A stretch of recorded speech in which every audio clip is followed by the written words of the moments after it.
Bonjour.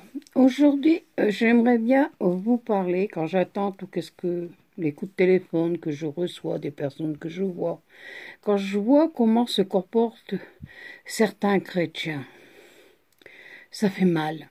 Quelquefois, on se demande quelle est leur foi. Est-ce qu'ils ont bien compris qu'est-ce que c'était d'être chrétien?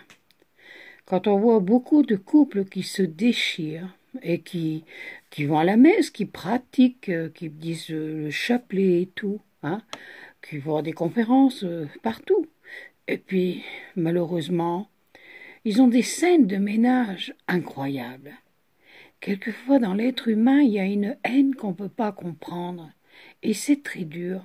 Parce que aujourd'hui, ça a toujours existé, qu'est-ce que je vous raconte aujourd'hui, mais quand même, ça fait mal de voir quelquefois des femmes qui maltraitent leur mari, ça arrive aussi, hein, sous l'effet de l'alcool, ou alors ce sont des hommes sous l'effet d'alcool, où on voit leur vrai visage, et qui vont prier, ou qui vont à la messe et tout, et qui disent aussi le chapelet, quoi.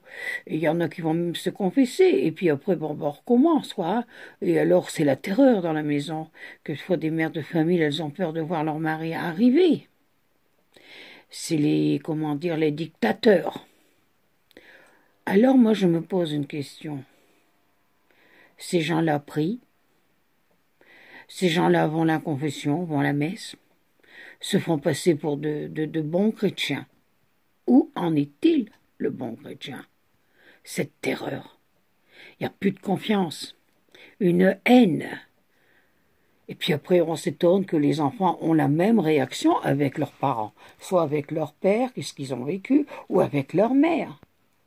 Mais c'est quand même incroyable de voir ça. Alors il faut quand même bien réfléchir qu'est-ce que c'est d'être chrétien. Chrétien, c'est l'amour de Dieu. C'est d'aimer son prochain. De ne pas être vulgaire avec sa femme, ou la femme avec son mari. Cette boisson, c'est le diable. Alors, réfléchissez bien à ce que vous faites. Si vous croyez en Dieu, respectez l'un et l'autre.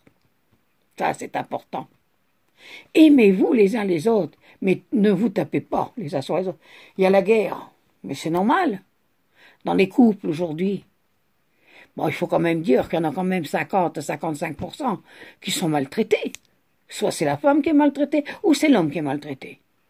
Et après, on est saisi de voir les enfants, la réaction qu'ils ont. Alors réfléchissez, qu'est-ce que c'est d'être chrétien? Et essayez d'ouvrir votre cœur et d'aimer la personne avec qui. Parce que le jour que vous êtes mariés, vous vous êtes promis à l'un et à l'autre. Dans les mauvais moments, dans les durs moments, hein, et dans les bons moments. Alors réfléchissez à qu'est-ce que vous faites. Ne détruisez tout pas sur votre chemin. Parce que le jour de votre mort, eh ben, excusez-moi, mais vous aurez des comptes à rendre. Voilà. C'était un message que je voulais faire passer. Je vous remercie. Au revoir.